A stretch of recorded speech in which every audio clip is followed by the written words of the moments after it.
rhymes speak to humans on a visceral level, in their eardrums and in their heart and in their mind, and just the reactions you can get and the memory of it sticking with you. I think it's a tool that storytellers are not utilizing because we're chasing a lot of other shiny objects. And I think the simplicity of poetry has been overlooked for a very long time. Greetings, soldiers of the Poets at War Creative Network. You're attending Creators and Crusaders, a conversational podcast hosted by Joshua David Ling, Alexander Robertson, and Brendan Sunshine. Second Friday of every month. Today's honored combatant is Joshua David Ling. Used or misused, that right is not decayed. We make still by the law in which we're made. I can try to intro and we'll see if you like it. That's probably where I'm starting it. I can try to intro. See if you like. Go ahead. Okay. Ladies and gentlemen, welcome to Creators and Crusaders. I am Alexander Robertson, and I'm the captain now. Today, I am interviewing the general host of this podcast, Joshua David Ling, along with Brendan Sunshine. We are co-hosts on this podcast generally, and welcome to the show. Joshua, how are you doing? Moderate. Moderate. Okay. Well, we've already discussed all of this before, we've already caught up and stuff before recording. But let's start with give an intro to yourself. What do you do? Why does your YouTube channel say Poetic Storyteller? What do you do? What do that I is do? the wrong question. How would you phrase it, Brendan? What don't you do? That's fair. Well, I mean, But why does your your YouTube average channel day say look like? Poetic Storyteller? why does my channel say Poetic Storyteller? Because that's kind of the core of what I do.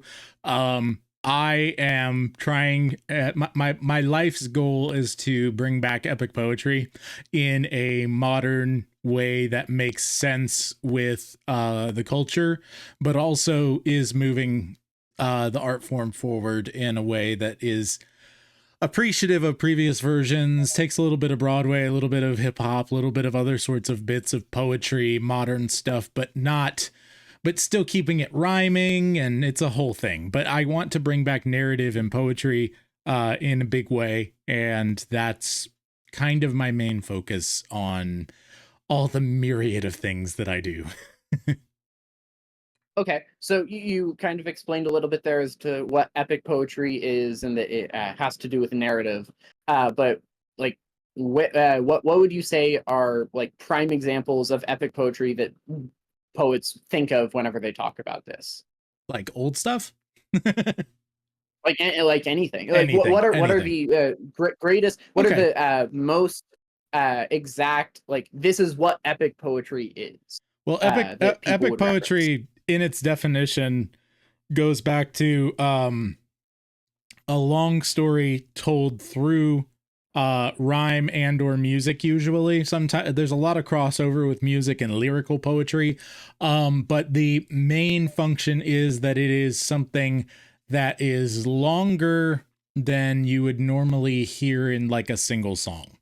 So in a sense, I've always looked at things like Broadway musicals and more modern examples of lyrical storytelling as hearkening back to the older forms of epic poetry, which would include the Norse Eddas, Beowulf. It's a very Anglo-Saxon and Celtic sort of art from the get-go. We get a little bit of it with ancient Greece as well, which all of that is Aryan in nature. I'm not saying anything like specific. When I use the word Aryan, everyone goes crazy, but like it's those races of people. They kind of developed a very rhyme heavy specific way of teaching because that was their oral tradition. This goes back to the Druids and even further back to some of the other ancient Greeks. They used poetry as a way to memorize and to teach. And thus, many of the fictional stories that they wanted to memorize and teach for future generations, while some were written down, a lot of them were just put into song. They were put into verse. They were put into rhyme. And I think that that is something that is strongly lacking. The only thing that we really use rhyme is for pop music and things of that nature, which are generally of an either more, it's not a word, but like ethosy, it's more like about the ethos. Any kind of pop song, whatever you pick now, or hip hop song, almost all of them are not, with the exception of some rap battles we were talking about earlier.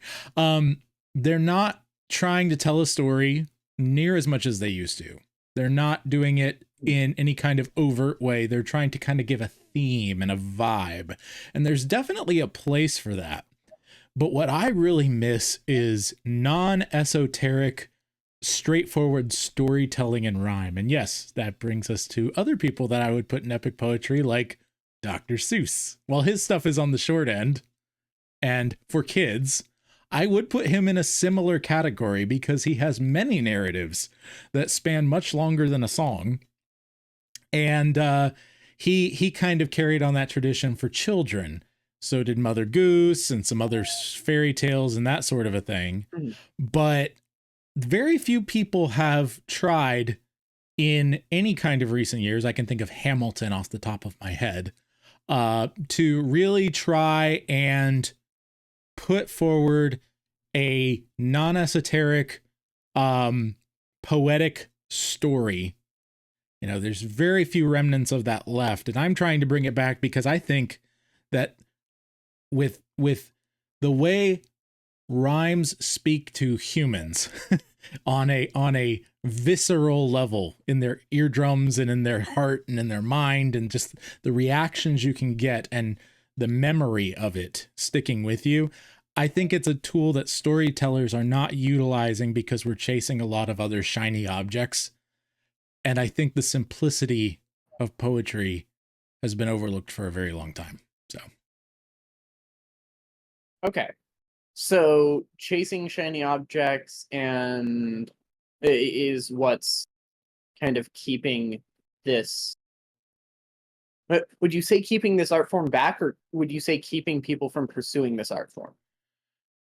I think that we've had such crazy technological innovations. We've had such a cultural shift away from old things for so long that some old things are starting to come back around, like they do in every generation. New people discover the old things, and to some generations it's right.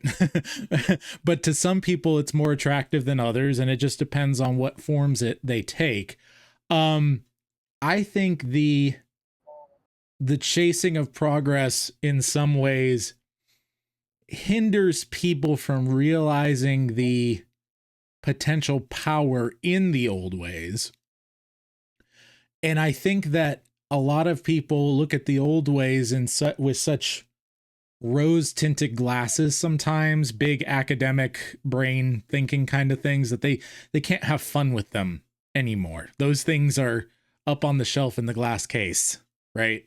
So it's a combination of things. One, it's the lie that the only playground that we have artistically is whatever is the now, right? The only way you're going to get noticed, kid, is if you're doing TikToks in a certain way, if you follow the trends, right? Not to say that doing TikTok's bad. You guys should follow my channel. It's fun. But that's the thing. I'm doing older things on TikTok. I'm doing more straight storytelling. I'm trying to blend sand from this sandbox and that sandbox, where a lot of people would say nary the two shall meet, right? Which is where I get in trouble with some folks on the academic scale and not so much on the other. Brendan, you had something? Two things. Well, three, but one of them is lost right now. One, you say a music song. You keep using it longer than a song. Yes. Could you provide a detail? Because I can think of off the top of my head at least one 24-minute long song. Sure. And those do exist. I'm saying when I say a song, obviously, you could feasibly historically consider classical movements a song, right? You could consider a whole classical piece a song, but generally speaking, and I'm using today's vernacular, which generally places a song, and it keeps getting shorter, but probably between 1.5 minutes and 4 minutes. That's probably being a pretty generous field.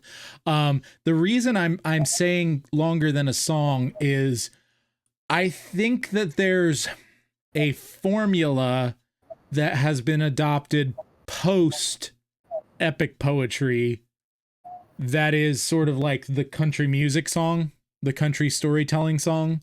And it's used not just in country music, but it has specifically in mind a verse chorus based system with a bridge that's the turning point.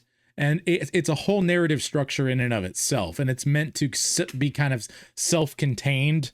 And the chorus is meant to change with the meaning of the verses. It's a very specific form that is closer to a Shakespearean sonnet than it is to the epic poetry of old. And it's just kind of saying all of these are poetry.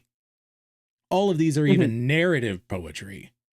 But epic poetry is meant to actually keep your attention for longer than a short conversation. Whereas a sonnet or a country music song, I'm sorry? Or a scene.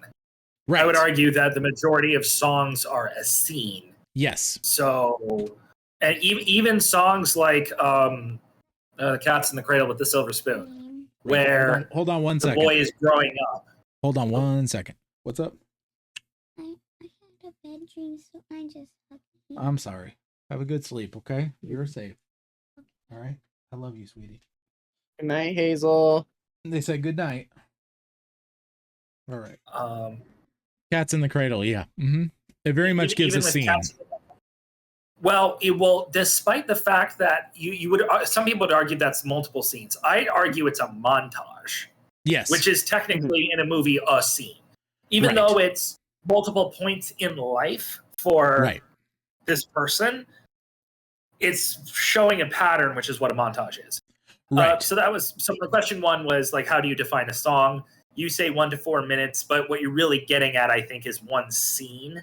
Yes. Not necessarily one, because a scene in and of itself has a story arc. And whereas epic poetry, you can have multiple scenes. But I would not count. But I would not count something like Charlie Daniels' band "Devil Went Down to Georgia." I would not really count that, even though I think it's a full story. It's not epic poetry, right? Sure. What about Coward of the County? Coward of the County. That's Kenny Rogers, correct? Kenny Rogers. Yeah. I still would not count that because it's kind of like a short. I would say epic poetry is novellas and novels in musical form, right? As opposed to short stories, right? Devil Went Down to Georgia, Coward of the County. These sorts of things are short stories, right? Three Wooden Crosses by Randy Travis, another example of a short story, right? And a lot of those tend to have kind of a, like I said, there's a very specific structure that goes on, particularly in country music, and it's used in other forms and whatever else, but it's tied in with the verse, chorus, bridge, chorus sort of thing that we get out of Nashville. And Nashville is trying to do a modern take on something like a sonnet, which has a similar sort of like, yeah.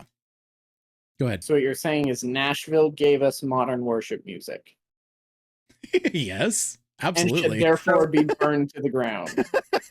But the thing is, don't burn Nashville to the ground. I have some people near there who are nice. We'll evacuate people. So my second question, which is you'll figure out really quickly how serious it is. How's your dactylic hexameter? I really do. In all seriousness, I really do love to play with forms like that. But a lot of the time, it doesn't lend itself to the thing I'm trying to do. I look at my stories as like adding cheese, like the rhyme part of my stories, the poetry part of my stories, as adding cheese to a recipe. it's adding cheese to a story. It's adding, you know, basically kind of making everything cohere and delicious, right? And you heard it first here, folks. Joshua likes his cheesy stories. I do. And you all know this is absolutely true. But the thing is, there are times when you need American, as much as I don't like American, and times when you need a really strong Stilton or Limburger, right, in a story. And so in that regard with poetry, I like to use different forms when they're warranted, but still come back to something as ubiquitous as sharp cheddar, right? Like that's kind of where I sit, is in the sharp cheddar territory, some very basic rhyme schemes and things, and a little bit of freeform hip hop sort of thing in there. But like then something dark will happen, or something big or scary, or something absolutely changing to the story, just altering to the story. Alex will tell you, in Guardians of Atlanta, I've gone to haiku. I've gone to one particular chapter, which he was a huge fan of, and I was gonna take out, but he encouraged me to keep it in. Harbingula's, the Ballad of Harbingula, ballade, I should say, is a ballade form. I don't know if I'm pronouncing that correctly, but it's ballad with an E on the end, and it has a very specific structure to it that is, while it's just to give the cheese analogy again, while it's strong like but ubiquitous like a sharp cheddar, it's also like you're like, this isn't cheddar though, this is something, this like maybe like a pepper jack, you know what I mean, something that has a little bit of a bite to it. And I like to play with like those. A goat cheese. Yeah, something that has a bite to it, right? And you go, wow, okay, this is different, but I don't feel out of what you've been doing, you know, the rest of the time, right? So I like to play with them. I like to mix them, and that's geeky fun stuff for me. But I try to keep my stories as accessible as possible to everyone on a poetic level, because people get intimidated when poetry gets too hard to read or too hard to listen to. So, on the heels of you bringing up Ballad of Harbingula, do you want to talk about Guardians of Atlanta right now and kind of explain what that is? Yeah, Guardians of Atlanta is currently out on Audible. That's the best way to get it. Well, Audible or other audiobook forms. I have variations on the website. You can get a physical copy on micro SD card at joshuadavidling.com. But I wish I had mine to show off, but it's not there here. You go. That's okay.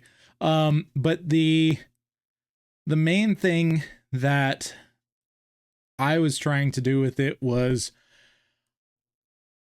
superhero stories at the time were getting really exciting, and I wanted to do a superhero story. I was a big fan of Teen Titans on Cartoon Network, the original Teen Titans show. Well, I say the original, but you know what I mean, the one in the 2000s. And a bunch of other things. And I really wanted to do a group in Atlanta. And I very early on wanted to make sure that the group, this superhero group, had a story that made sense within the Atlanta area itself. Because that's kind of where I'm from. I'm from Alpharetta, but that's, you know, north of Atlanta. And kind of represented the different sorts of archetypical people that that you would find there. And that led to, what would their superpowers be based on personalities and all the other kinds of things that you get with superheroes. And it's just lots of fun building a team.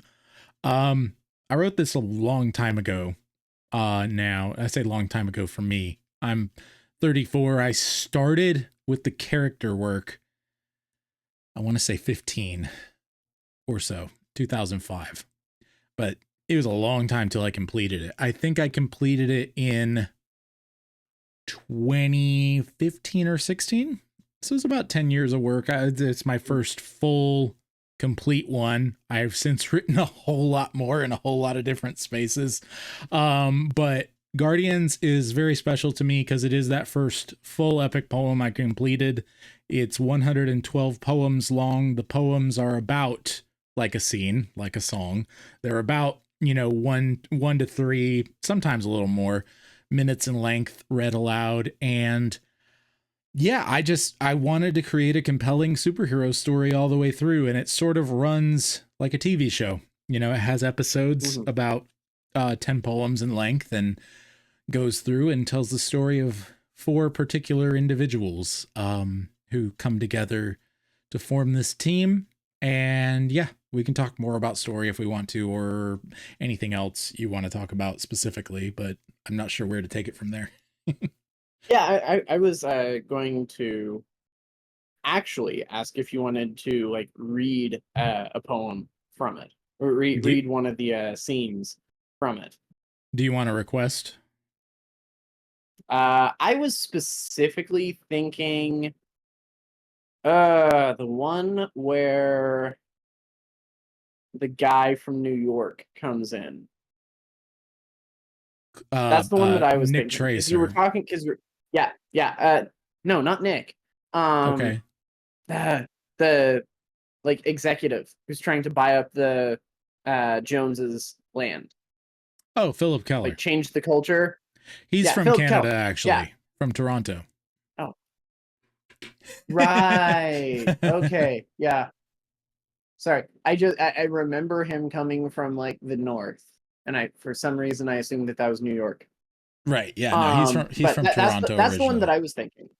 Okay. Yeah, specifically because you were talking about like you wanted to portray Atlanta in the South and that type of thing. And I think that episode, scene really gives you a good taste of the way that you did that and the love that you have for the South. So I think that giving the people an example of exactly what this looks like would be good. And then you can get into like your influences specifically in this. We can mention my audiobook. We can mention my audiobook reading too after that. Yeah. So this is Guardians of Atlanta, the 6th poem in this story. So it's not too far, and it's not major spoilers or anything, but Cirrus Jones is she's coming back from college. She is coming back to her family. She has storm powers, but they don't come into effect in this chapter, so just keep that in mind. And yeah, this is just right after she's come back. They're about to have dinner, her and her father and her mother. They're a small family in their farmhouse surrounded by the ever-growing metropolis that is Atlanta. And here we go. This is Progress is Knocking. Soldiers, stand at ease. We're taking a brief intermission to resupply our creative forces with a commercial break. Attention all creative forces. The Poets at War Creative Network is calling you to the front lines of faith and artistry. From our command post, we're broadcasting a different strategic operation each week. The General's Report, poetic essays from the trenches of Christian creativity. Creators and Crusaders, interrogating the finest minds on the artistic battlefield. Poetry Bootcamp, forging the weapons of modern epic verse. The Broodcast, our covert gathering of literary commandos. And stand by for special deployments, Burnt Marshwiggle, navigating the theological quagmire. And Jubal's Wardrobe, sonic and visual artillery direct from HQ. The war of ideas rages on, and we need every creative mind on deck. Tune in every Friday to join our ranks. Your orders are as following. Be your family's bard. Do not turn to the right or to the left, and the Lord will be with you wherever you go. We'll see you in the trenches on the Poets at War Creative Network. I'm Ian Wilson, and I create graphic art using primarily traditional methods, supplementing with digital where it's needed. I use a real pen, a real paper, a real graphite to make my art. I like to feel my art. I've always been this way. I love the feeling of a pen or pencil in my hand, the sound of graphite scratching paper, and I love the sight of a nice black line making its way across the page. So why choose traditional art over digital? Traditional art has an organic, natural quality that seems to be missing from most digital illustrations. The illustrated books and comics that were made in the days before digital have an excellence and staying power that is just as vibrant now as it was decades ago. These are the stories that stay with you. Dr. Seuss, Winnie the Pooh, Where the Wild Things Are. People still read these. I'm currently working on my own graphic novel series, Legend of the Swordbearer, and I've also had the privilege to draw graphics for 2 motion comic series, along with illustrations for a small magazine, Logosophia magazine, and various book covers. Don't let traditional art fade into the dust. Help me keep it alive. You won't regret it. Visit my website at ianthomaswilson.com for more info. Rise, O mighty soldiers of expression! We've returned from the commercial trenches to conquer the realms of art and theology on Poets at War. Dinner time came for the Happy Jones family. They sat down to enjoy their meal. But something cold still lingered in the air, and all three of them could feel the relentless spirit now climbing their steps, a monotonous drone in his heart. And soon that drone would collide with their happiness, and trouble truly start. Progress moves can't be stopped. Trees cut down and then they're chopped. Progress will never be dropped, till this whole culture is swapped. During dinner time with the Jones, a knock came to the door and everyone froze. Father Reed went to the door to open. On the other side was a man who was hoping to take their farm, take their land, and turn it into a strip mall. He reached out to shake Reed's hand, but he wasn't getting no howdy y'all. In fact, he wasn't even getting a no sir. But against this man, nothing would deter. My name is Philip Keller. Don't worry, Phil, I know you. You've been sending your vultures off and on since 2002. Well, you'll be happy to know the offer tripled in price. It doesn't matter, now get off our porch. Gee, aren't you nice? I'm telling you, you're sitting on a gold mine. This land is a big budget deal. Didn't you hear me? I said get gone. You should know the drill. Reed closed the door sharply, and Philip Keller smiled, his plans for their land going longer than miles. He took one more glance at their yard and said, Looks like Mr. Nice Guy is finally dead. Reed Jones had said no. There was nothing he could do. He slammed the door on his Corvette and stewed. But still Philip plotted. But still Philip planned to one day put an end to this southern strand. He then drove off, but inside Reed was asked by his wife Emily, Who was it that passed by our door during dinner? She happily chimed. Philip Keller himself, guess what he wanted this time? Is he still coming around? Cirrus asked in dismay.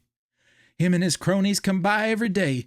At least that's how it feels most of the time. That's enough about that then. Would y'all like some wine? And as the Joneses enjoyed their dinner and Philip Keller drove away, the drone in Philip Keller's heart droned louder with wild decay. Progress moves can't be stopped. Trees cut down and then they're chopped.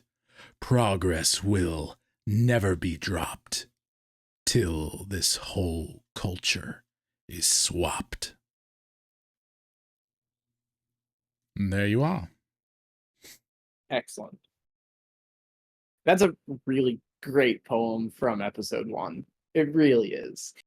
I don't think you've ever mentioned that one before to me, but yeah, I do like that one. But go ahead. Yeah, that's as far as just the rhyming structure of it, and the way that the chorus, whatever you would call that, works. Yeah, refrain, sure, chorus. I guess might be a better term. Yeah, refrain or chorus. Yeah. The way the refrain comes back each time works really, really well. Thank you. So, what are you trying to convey with like this specific one? How does that play into everything that you were trying to do with Guardians of Atlanta in general? So Cirrus's first episode? This poem specifically. Oh, this Like, poem specifically. how does this what is the tone and, I guess, message, but not really message, I they understand are what you're trying to saying. convey with, Yeah, well, the with it, story that's being Yeah. told here, and how does that work into the wider story of this Southern superhero team and this with or like without kind of spoilers. just yeah, without spoilers as Okay. best as you can, Yeah. but like work in themes instead of and not Yeah, specifics, okay. is what I was thinking. And then I want to So- hand it over to Brendan because I feel like I've been taking over far too much. So we're obviously setting up a villain. Like, that's kind of the main Mhm. point of this particular poem. But also I wanted to show that I guess that Cirrus is barely in it, but it is her story. She's barely in this poem. She has one line.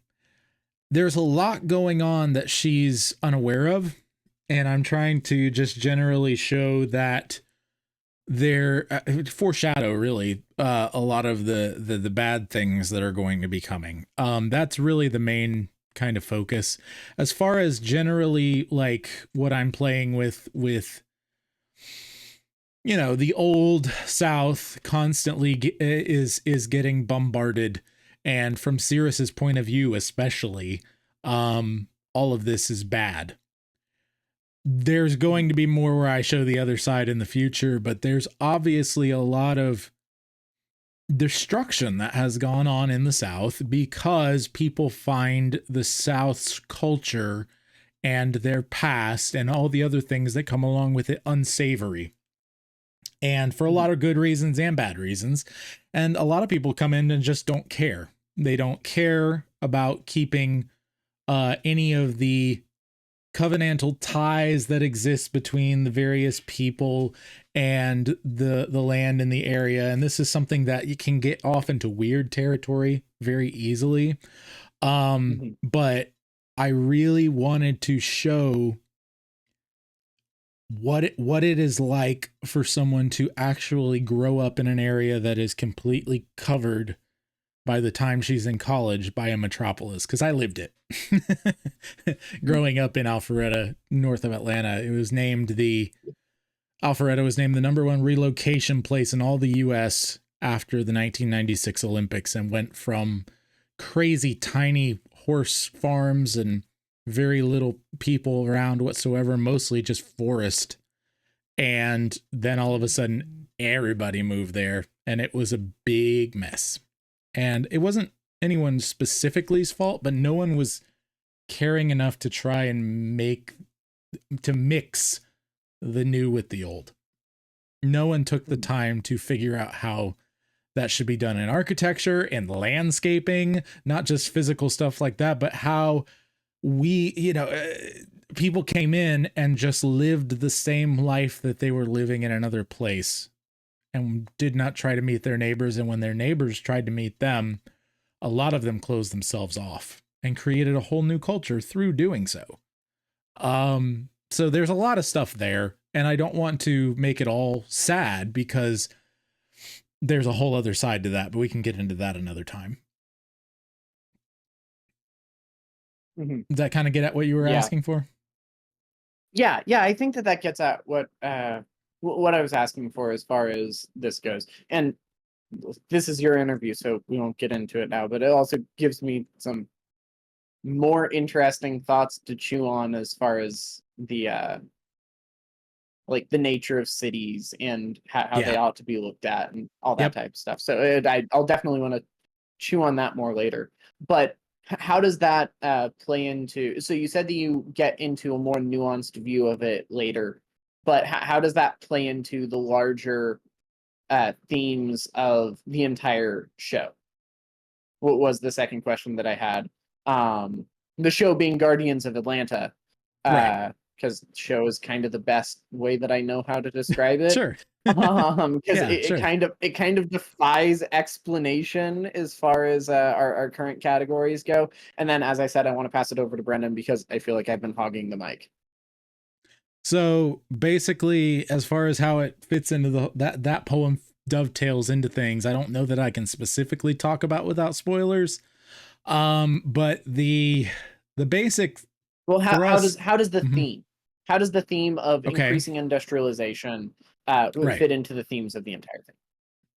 Well,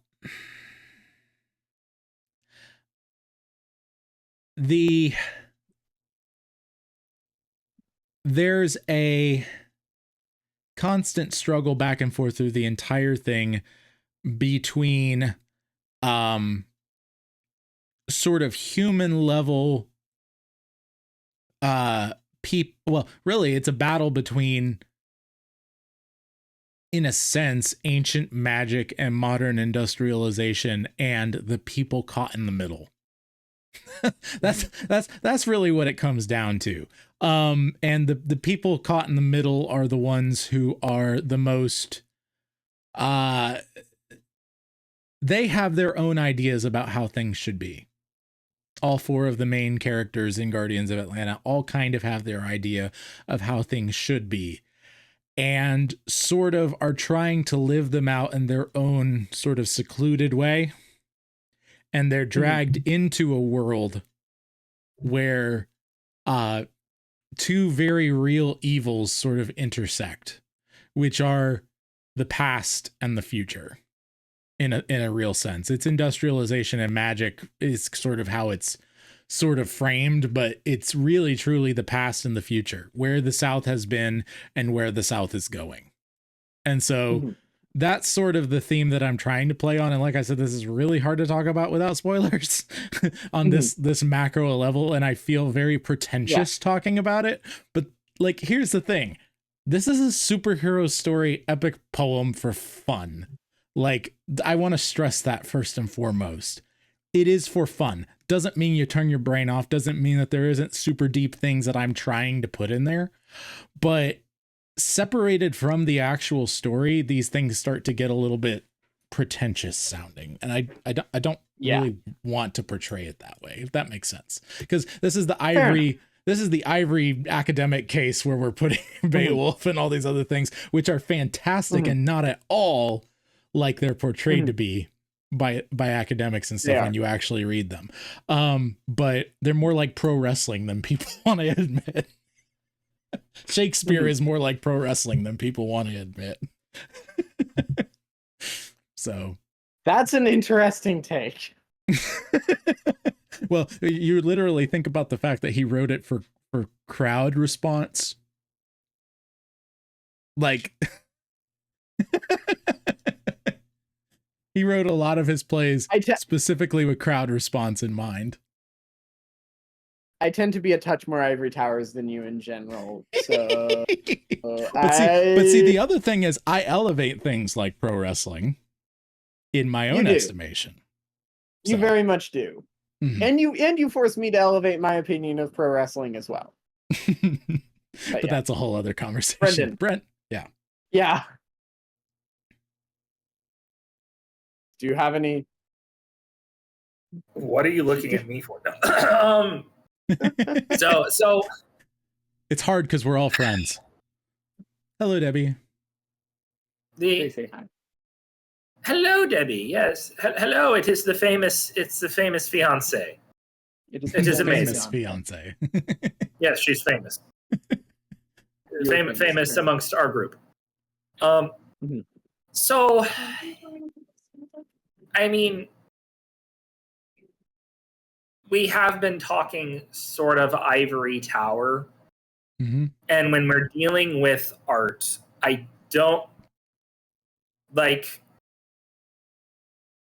Okay, so forgive me for being selfish for a moment, but I'm going to by all pull means, out please, an idea that I've been kind of thinking of. So this is kind of my idea. It's very vague terms. Okay. When you're dealing with art creation, there are two elements that you need to sort of realize and think about. There is the actual craft side. How do you choose color? How do you choose paint? How do you develop brush strokes? How do you move your arm, etc.? You know, the mechanics, the physical mechanics of crafting the art. Right. And then there is the ivory tower. Right. I think with poetry and with storytelling, it sits way in the realm of, air quotes, ivory tower, the sort of heady, the intellectual, the thoughtful stuff. You can break into mechanisms. You can talk about dark mirrors, but even then, once you start doing like themes or storytelling techniques, that's still a mental exercise, right? Which quickly moves into ivory tower territory. So right, we're talking about ivory tower. I'm not sure you are 100%. Yes, to a certain degree, you can make it sound pretentious because we live in an overly academic society. We live in an intelligence-based. We live in an intelligence-based economy. We're hosed. There's no help. Right. There's no hope for it. But we can, I think, still talk about themes and talk about stuff like that, and have it be both a study of the person, i.e. you in this case, because you're the person we're interviewing, but also be a study of the form of the art to a certain degree. Right. And one thing that I sort of was noticing as you were having this conversation is that your post mill showing. Yes, it always does. As is your general tendency toward, but not just in the ivory tower stuff, but also in how you're discussing the epic poetry and discussing the dissemination, we'll call it, of your art. Mm-hmm. We have had many a discussion on the former version of this show, because this is now Creators and Crusaders, so this is the new version of the show. We've had many a discussion where you and I have taken opposite sides while still agreeing of the particular balance that we should hold new technology in, and the good and new versus good and old versus bad and new versus bad and old. Right. And while you would probably say, well, I'm trying to maintain a balanced view, so does everyone and their mother. Of course. Of course. Everyone says that. Yeah. So that isn't actually super helpful. So we have to realize, where are you coming from? Right. And that's where I say, I think your post mill is showing. Mm-hmm. Because, I mean, my dad likes to say, my dad isn't necessarily post mill, but he says, Genesis starts in a garden and Revelation ends in a city. Progress is not bad. And even to a certain degree, industrialization isn't inherently bad. Yep. But, where you're coming from, you're looking at things like TikTok, you're looking at things like social media, you're looking at all this stuff. You are the one who made the argument that having too long of an attention span is a bad thing. Right. Or people with long attention spans can still do bad things with it, is a more charitable discussion of how you phrase that. Right. Your overall outlook is positive when it comes to this sort of thing. Yes. I have been yammering for so long. That's okay. I don't know exactly where my question is going because I don't think I have one, but I was just trying to, when you are bringing this in and you're like, I want to make epic poetry, but I want to make it like fit. Like, I think you said something like you want to make it fit in modern day and stuff like that. Mm-hmm. I find that interesting because accessible. And that's why I kind of, I think it's interesting because sensible. Yes, that was the word, sensible. I said accessible. Oh, accessible. Yeah, sorry. I find that interesting because there are some people who would view that like, yes, you can make it accessible, but you should also hold to the older form. Right. To kind of the only, like, you can't, it's the people can't do something if they don't practice it. And so you need to provide them with stuff in order to practice. And the practice doesn't necessarily mean it's easy. Right. Right. Do you see where I'm going with this? So I think it's really interesting how you yeah, it's just looking at all the pieces. They all make sense and connect in my head. I'm just having a hard time articulating it in a way that makes sense that is short. Well, with the exception of some lyrical poetry, the art form is extinct. I mean, let's just face it. The art form is extinct. What I am doing has to be a resurrection. It can't be me just doing the old thing again, because then I am a reenactor. And that's a big difference, right? We can't this is the case with any movement that is seeking to bring something back. If Lewis and Tolkien had just written fairy tales, we would have never had the Lord of the Rings and the Chronicles of Narnia. Right? Mm-hmm. They had to go back. Right. They had to do it in a new way that mixed even older ideas and newer ideas and figure out a way that it would be accessible and expressive in the ways that they wanted to share with their people. And this is all art. This is what people should be trying to do, regardless of whether you're trying to resurrect something like me. You should be trying to make something accessible in one sense, but also challenging in another. There's a balance that needs to be struck, right? But speaking of all of that, the main thing to realize when it comes to, like you were saying, you know, whether I have high regard or not for the old stuff, which I have a very high regard for old stuff, but my regard for the old stuff is not looking at it in Granny's china case. I want to get those plates down, and I want to have have barbecue sandwiches on it. Yeah. And a lot of people look at that as disrespectful, and it's not. It's using the thing that you have for the thing that it was actually intended for in the first place and making it your own.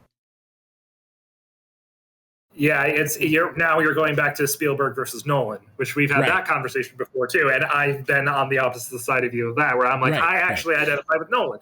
I agree with you to a certain degree that some art should be made to be accessible, but at the same time, you also need to have a certain amount of, I would call it self-respect, but that's not necessarily true. Right. I understand what you're saying. There's a point where self-respect becomes pretentious. Right. What were you saying, Alex? I was saying artistic standards is the term that I think Brendan was looking for. Yeah, so artistic standards.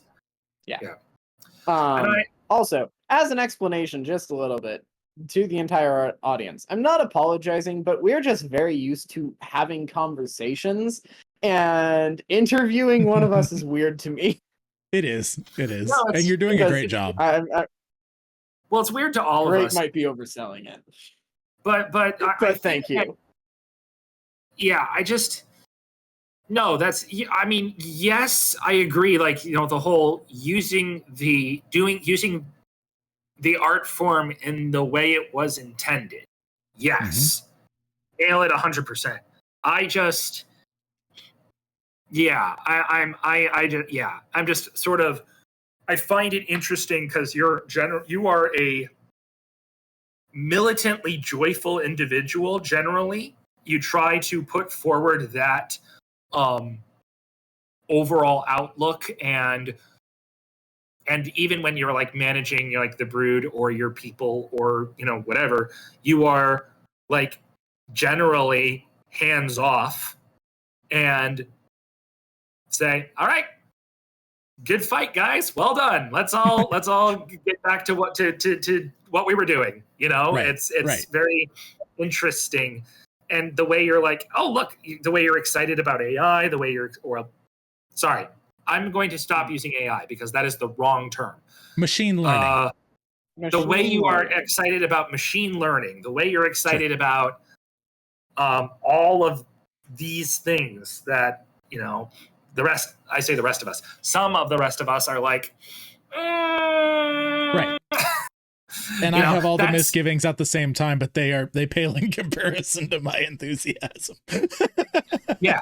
And that's just your personality, which is why you can do this. Also, you just throw yourself at literally whatever full hog, which is bonkers. But Admirable. Thank you. Appreciate it. It is admirable. It's also bonkers, but It is.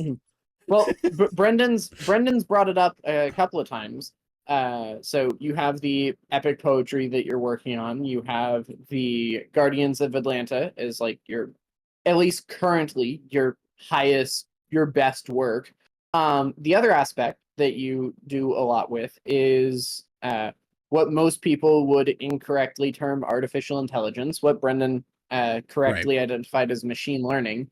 So what's your, if you could give a brief, I understand that that's a difficult thing to do because it's technology, but I can do it. if you could give a like brief explanation of correct the core error that people have whenever they think of artificial intelligence or whenever they think of artificial intelligence, how it's actually machine learning, and what your view of how it should be used by Christians moving forward is. If you could get into that.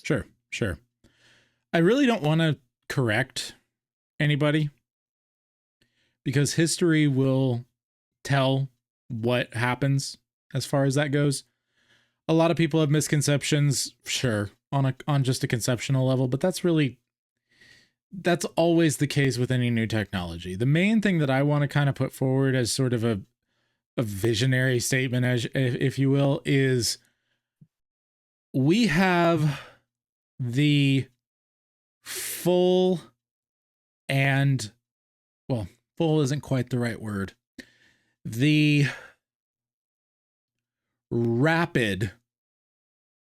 extremely rapid expansion of autocorrect technology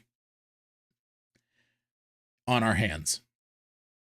And in the wrong hands, whether physically human or demonic or animal or beastly, whatever, like beasts, actual like animals and beasts or whatever, in the hands of whoever is actually saying, okay, autocorrect this and prompting a machine to autocorrect, it can be used for great good or great evil.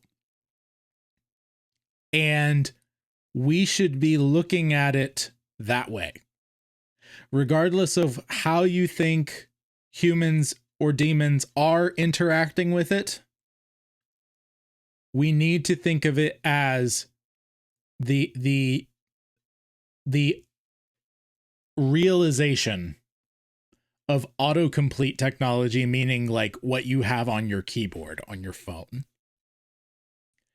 That is what it is at its most fundamental principle. Now, that does not mean that there are not other implications. I just want to say that I hate autocorrect because it gets it wrong on my phone 90% of time. Okay, continue. And there are people who will take autocorrect and turn it into fact checking, like Facebook. Right? There are people who will take that technology and use it for censorship. There are people who will take that technology and use it for other evil measures. There are people who will take it and gamble with it. There are people who will find all sorts of ways to sin with it. And if we don't find ways to use it for good, then it's the only thing people are going to imagine, and that's really the key here, is if no one else imagines a good thing to do with it, then it will only ever be an evil thing. Mm-hmm. The only things that this does not apply to in a general sense are things that God has specifically forbidden for his own reasons. And so my main focus is we have too small of an imagination of how to do things in God's world.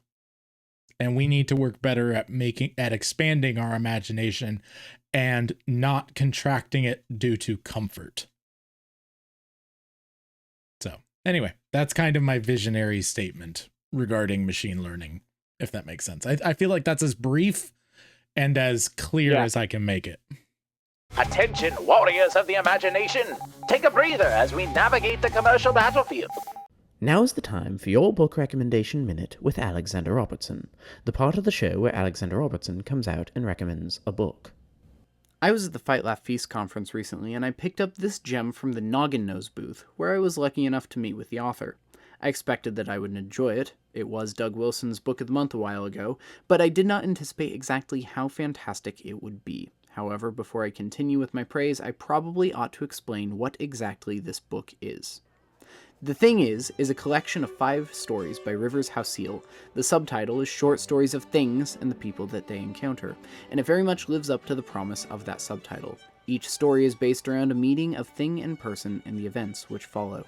From a typewriter being found in the middle of the road by an aspiring writer, to a deformed potato found by a soldieress in the Women's Land Army amidst World War II, each story is beautifully crafted in every facet.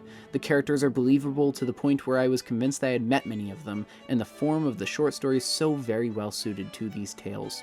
It is a relatively rare thing for a book or story of any form to bring a tear to my eye, but multiple stories in this collection did. The themes of God's grace and sovereignty resonate very deeply with me, and the skill with which Miss Houseal works beautifies these themes and raises them to a level of glory which I have very rarely seen.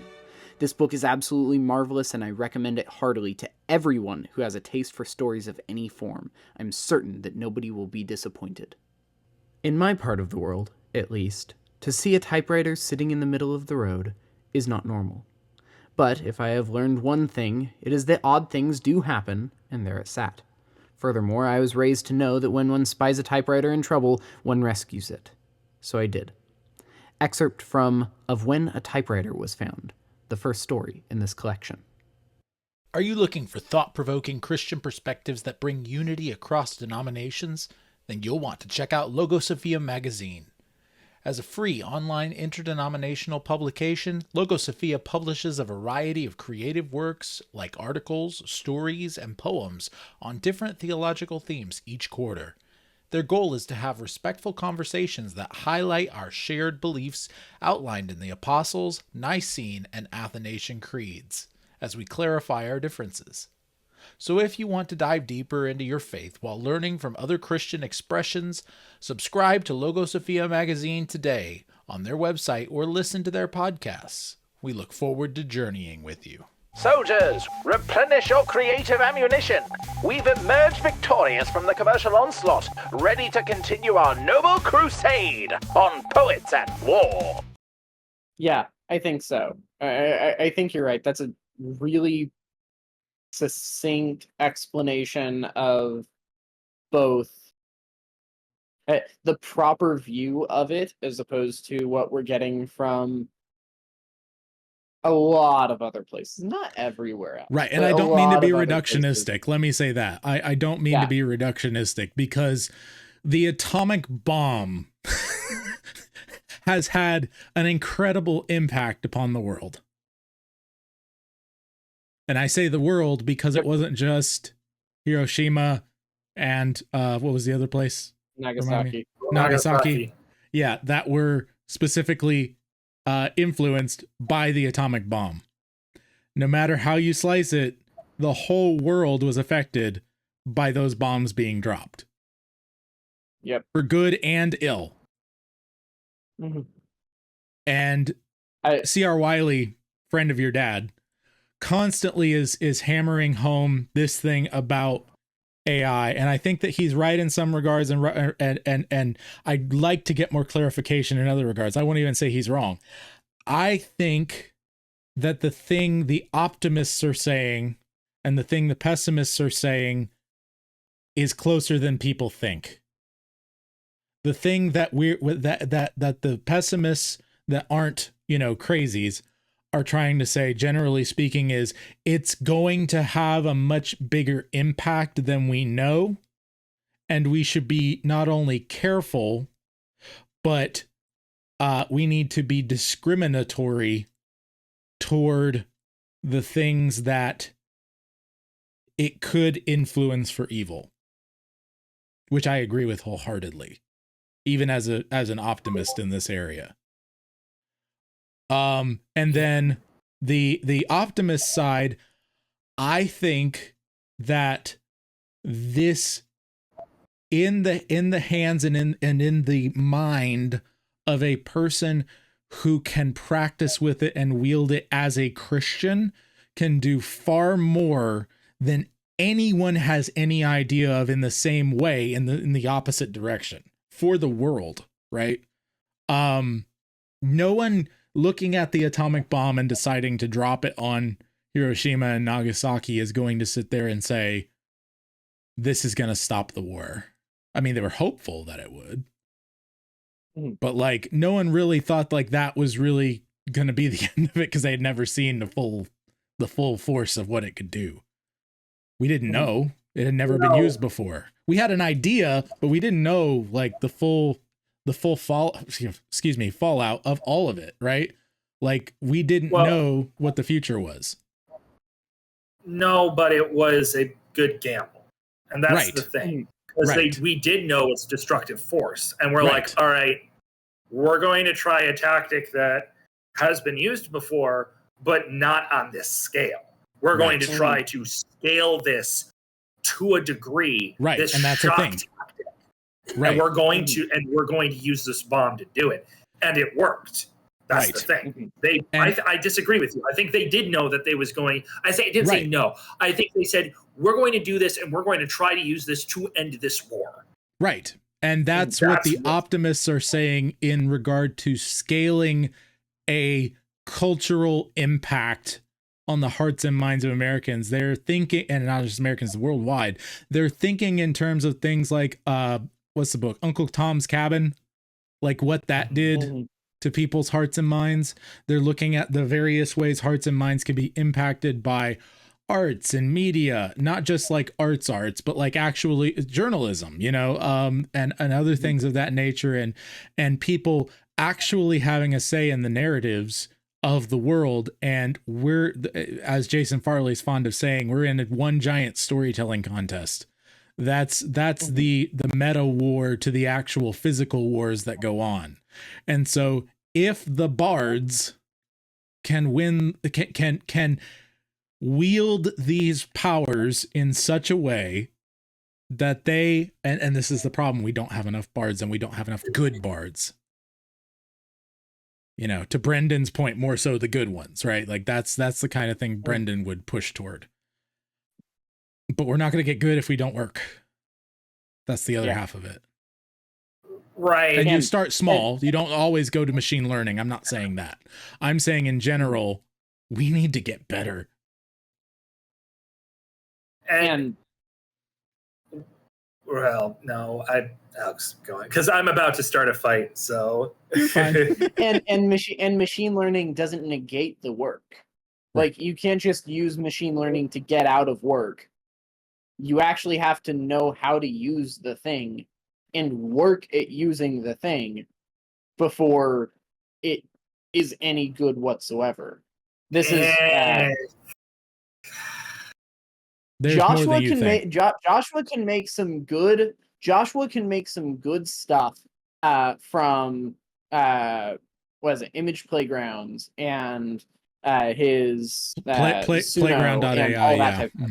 Yeah. Playground.ai. So let me say this. You're able to make good stuff, but that's because you put in the time and effort to know how to use the tool effectively. Not just the reason tool, why most AI I've learned the principles of I've been learning the principles of actually creating the art without the tool as well. Yeah.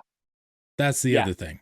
Even though I'm not a great artist, I know the basics of what is needed and can describe it in words. And the reason most AI art sucks is because people are thinking that it's a get out of jail free card. Right.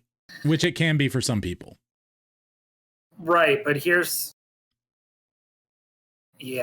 see, I actually am kind of with Miyazaki on this, where he said that the reason he finds AI so disturbing is because it shows how much we have lost faith in ourselves as humans.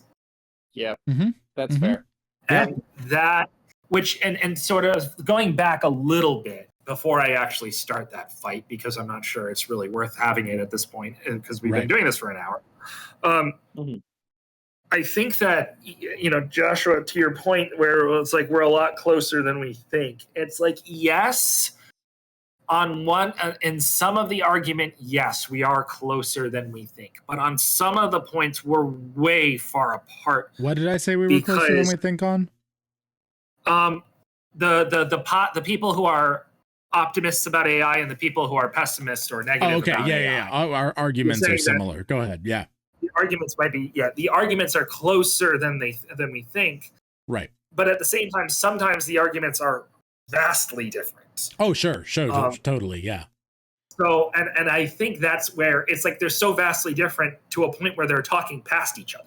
Yes. Because this person is working on this frame, and someone else is working on this frame, and they're not actually intersecting to discuss.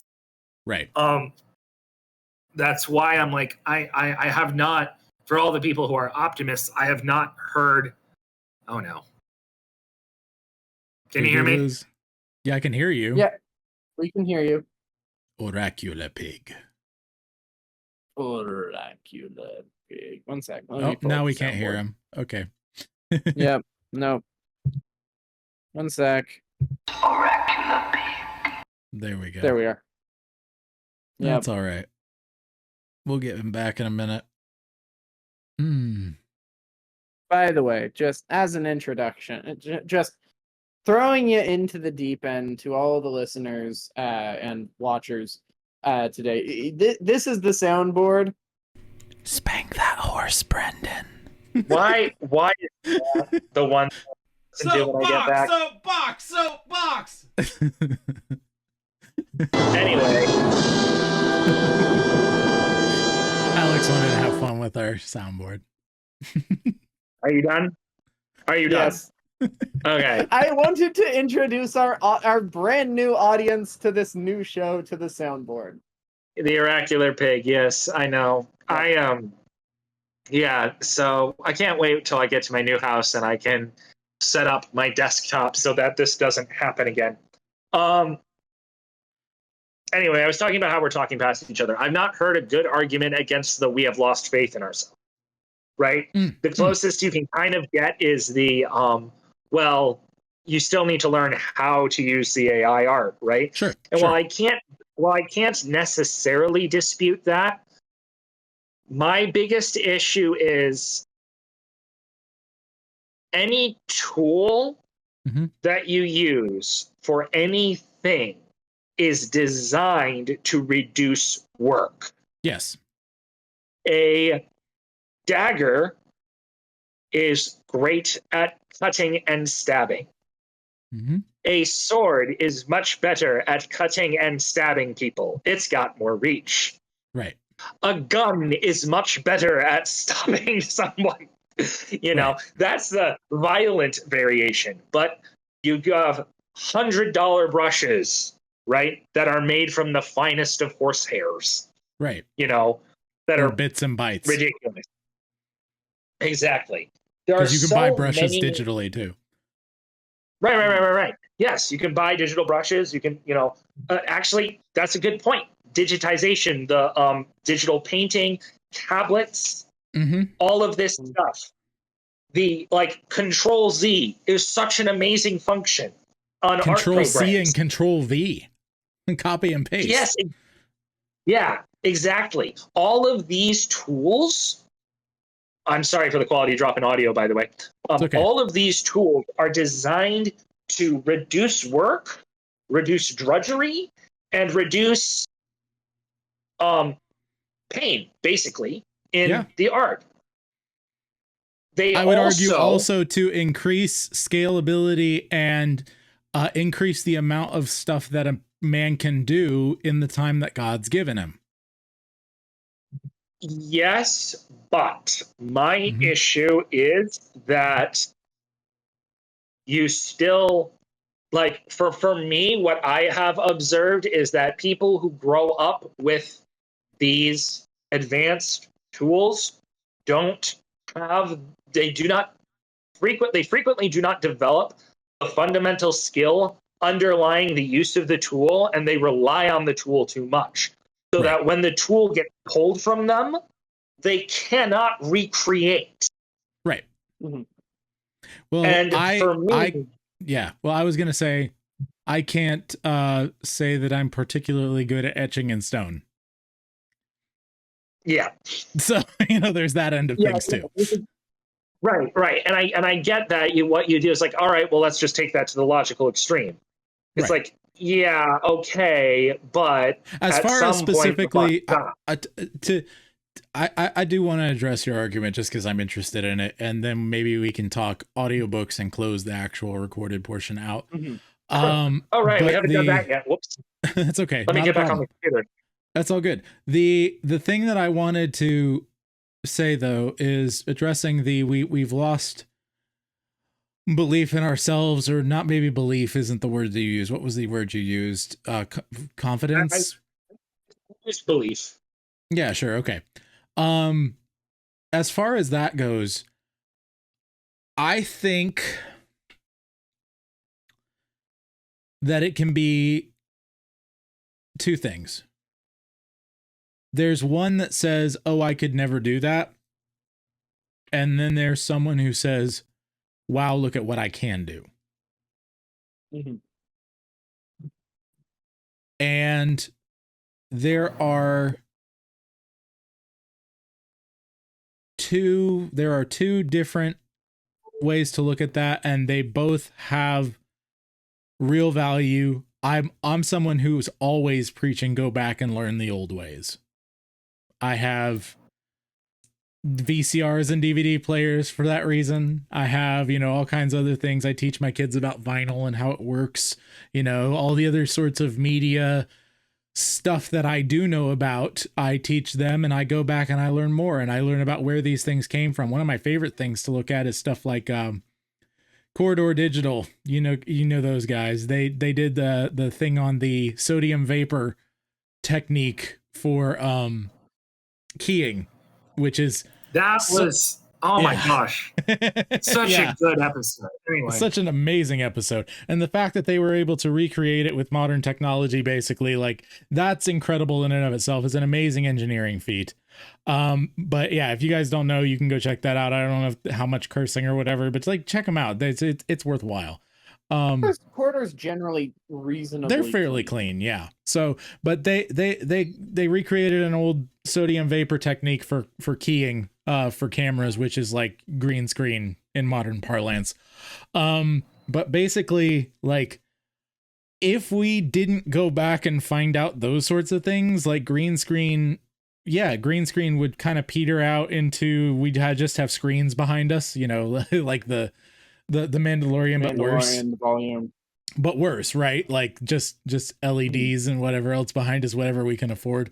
I totally get that. And there's times to return to the old ways and times to forge forward. And I think that, going back to Guardians of Atlanta, is kind of what Guardians is really all about, is reconciling the past with the future in a very real sense. And the people who get caught up in the middle, in the present, and how their decisions shape the future, as well as there's a responsibility to own the past properly. And that entails a lot of stuff we can't get into right now, but audiobook stuff, can you form it in a question for me? Yeah, I was gonna say good job bringing back what we were originally talking about as far as epic poetry and Guardians of Atlanta to the AI thing. Just wrapping it all up together and showing that it really is all part of one big project for you. It's not disconnected things. It looks disconnected, I know, but I tried. Yeah, but it's not. It really isn't. It's all the same thing. Yeah. So, audiobooks. You have started putting yourself out there on audiobook platforms, specifically Audible, to read other people's audiobooks for them. How is that going? Where can people find you to read their audiobooks for them? And what does that look like? Sure. On my website, I have a page. I'm fixing to update it a little bit, but it's joshuadavidling.com. There's a part drop down from the audiobook sections that says professional audiobook narration. I am hoping to get more into fiction. I've been doing a lot of nonfiction subcontract work, and that's helped get my confidence going and get boosted into that direction, I was able to afford this microphone, which is an Shure SM7B. I love it so much. It's great with my voice. And so, yeah, I want to do more characters. I want to do more stories in that regard. I am full up at this exact moment, but it won't be for long. So like, let me know. And I just want to start doing more of those. It helps feed my family.